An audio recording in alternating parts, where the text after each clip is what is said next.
Blitcon.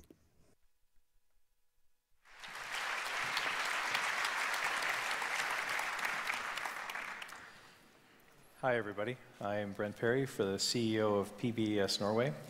And although Canadian, I have the welcoming experience of my third speeding ticket this week with the Norwegian police.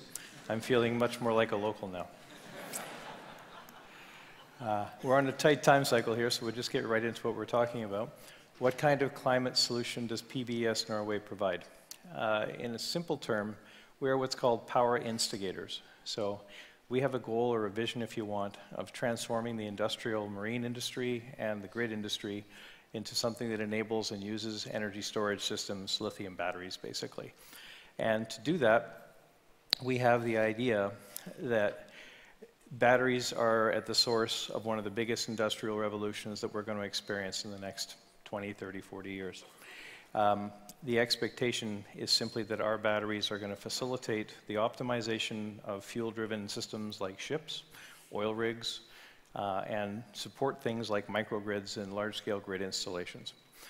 The expectation is that that is going to reduce emissions and have the greatest amount of impact to the environment as possible, but do it in a way that has a lot of financial sense to it so that it inspires people to do this more and more, buy more and more of what we do, make it cheaper, so we can basically get to the point where energy storage is part of our daily lives and how we operate our lives.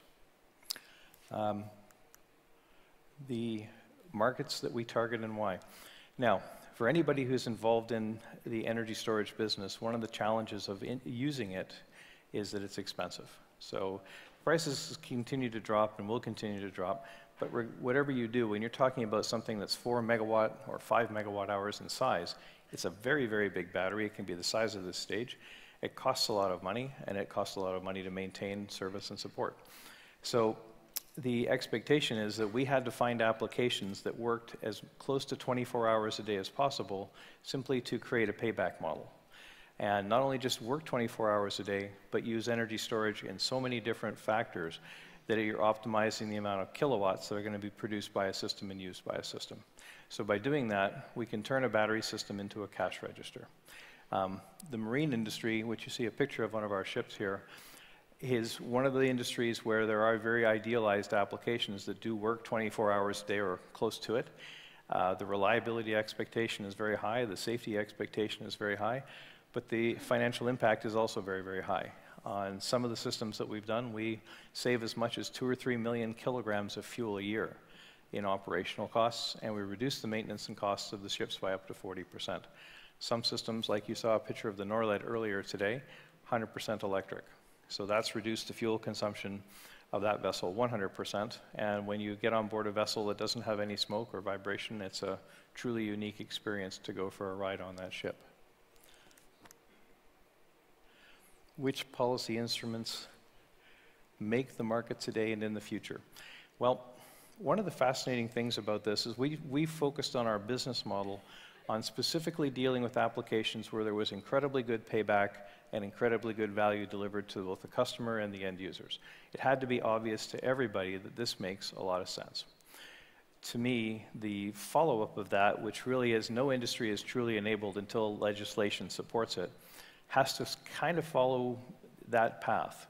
We need to look at the applications. Like if you look at the fjords of Norway, where you will have cruise ships coming in and basically locking in a tremendous amount of emissions that are actually destroying your glaciers, then that's a perfectly good target for me from a legislation point of view to focus on bringing something that isn't going to destroy a national heritage and let people still be able to enjoy it. So legislation that makes the fjords electric is a phenomenally good idea, I think. Business as well. The other things that are really important for us are just the focus and the goal. And Norway has a government-driven goal of making public transport zero-emission technology. That puts it in the driver's seat of almost all the countries in the world today in terms of commitment to market. But that's the kind of legislation that enables businesses like ours and all of our partners to get together and create these solutions that are going to be commercially adopted by all of our end user partners. And so when legislation makes practical sense with business, then I think what you're going to find is that it enables technologies to be adopted much more quickly, and you'll see the social and the environmental and the physical impact much, much, much faster. And what will be the effect of energy storage in 5 years? When I started up building energy storage systems in 2010, I had several people comment that I should be wearing a white jacket with special strings and been given a lot of medication frequently, that most of my ideas were totally crazy in terms of what we were talking about doing. Today, it is now an accepted technology. So within 5 years, basically, we have gone from something that nobody believed could be done to something that is being not only commercially accepted, but is being adopted by legislation to be put into the Norwegian public transportation system. There are, I think, about 80 ferries in Norway that are ideal for a fully electric application, and several hundred that will ultimately be hybrid ferries. And maybe not just with battery technology, but will be the core of a lot of that translation. In 5 years, I think you're going to see that every single thing that we do, our houses, our cars, these buildings that we're in right now, are all going to be battery driven or battery integrated into being supported. Big grid, I think, is not the way forward for countries like Norway. I think microgrid is. And today we're installing battery systems in buildings like this that don't just talk to each other and put the lights on, but actually can translate energy from one building to the next when that building has higher demand. So the effective use of energy is going to become much more centralized and much more local and much more efficient. These systems now are up to 90% efficient on delivery of energy versus your grid, which is about 25% efficient. So when you combine this with wind and solar, hydro, energy storage has a role to play that's going to become just an absolute fact in the way we all live our lives every day. Thank you.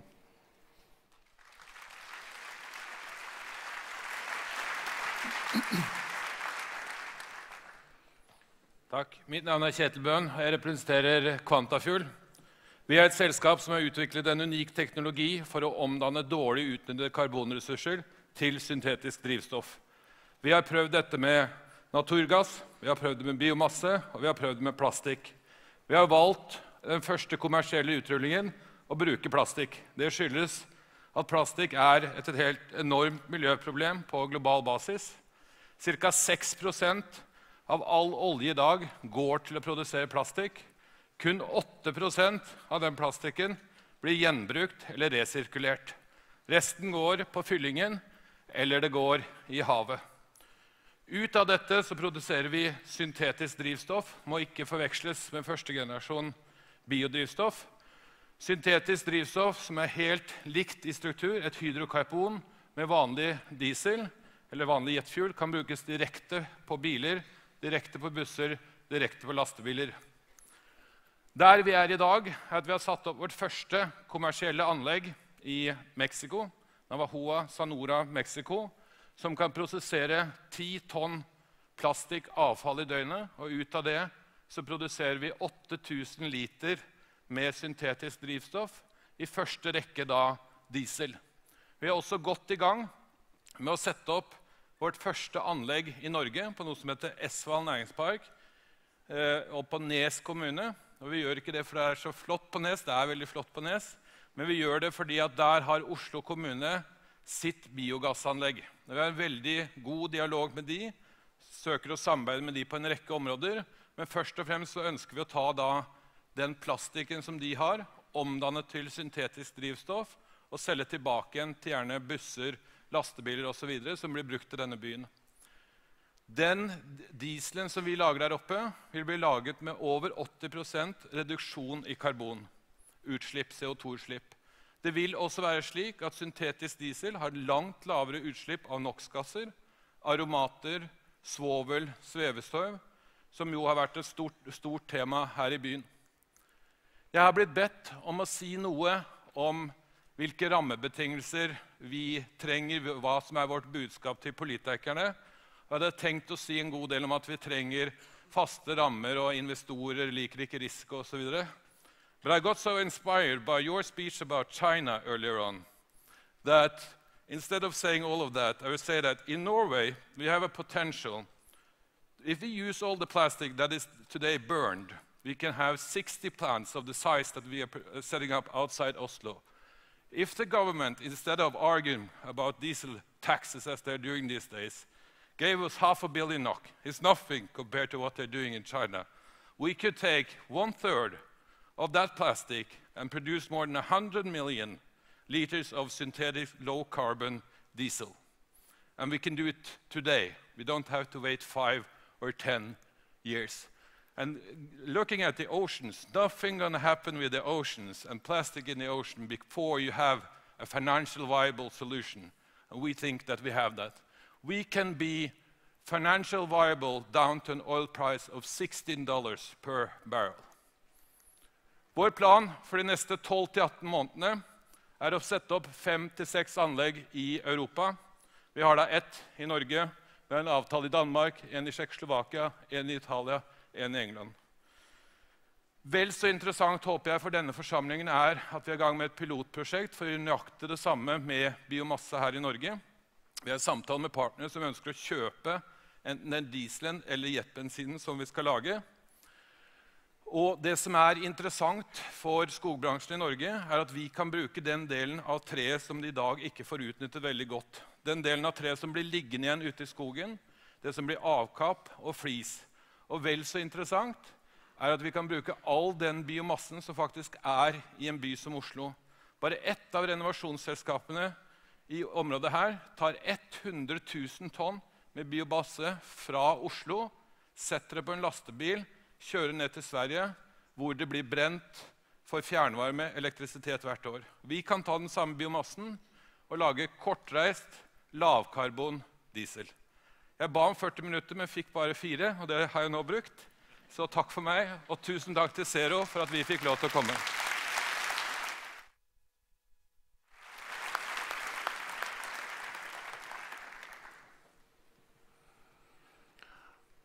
Ja, takk til Kjetil og takk til Zero for at jeg har fått komme.